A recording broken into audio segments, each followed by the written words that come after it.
কবি সুভাষ মুখোপাধ্যায় ছিলেন একজন আধুনিক কবি। তিনি বিংশ শতাব্দীর একজন উল্লেখযোগ্য বাঙালি কবি ও গদ্যকার। আজকের আমার নিবেদনে তারই লেখা একটি কবিতা, ফুল ফুটুক না ফুটুক। ফুল ফুটুক না ফুটুক আজ বসন্ত। শান বাঁধানো ফুটপাথে পাথরে পা ডুবিয়ে এক কাঠখোট্টা গাছ কচি কচি পাতার পাঁজর ফাটিয়ে হাসছে। ফুল ফুটুক না ফুটুক আজ বসন্ত। আলোর চোখে কালোর ঠুলি পরিয়ে তারপর খুলে মৃত্যুর কোলে মানুষকে শুইয়ে দিয়ে তারপর তুলে যে দিনগুলো রাস্তা দিয়ে চলে গেছে যেন না ফেরে।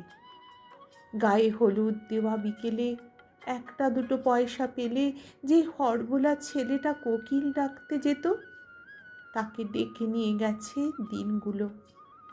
লাল কালিতে ছাপা হলদে চিঠির মতো আকাশটা মাথায় নিয়ে এই গলির এক কালো কুচ্ছিত আইবুড়ো মেয়ে রেলিংয়ে বুক চেপে ধরে এইসব 7-5 ভাবছিল। ঠিক সেই সময় চোখের মাথা খেয়ে গায়ে উঠে এসে বসল আমরণ, পোড়ার মুখ লক্ষ্মী ছাড়া প্রজাপতি। তারপর দড়াম করে দরজা বন্ধ হবার শব্দ। অন্ধকারে মুখ চাপা দিয়ে দড়ি পাকানো সেই গাছ তখনও হাসছে, তখনও হাসছে।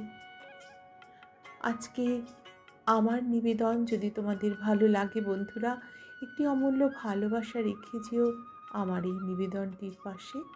অসংখ্য অসংখ্য ধন্যবাদ, ভালোবাসা তোমাদের।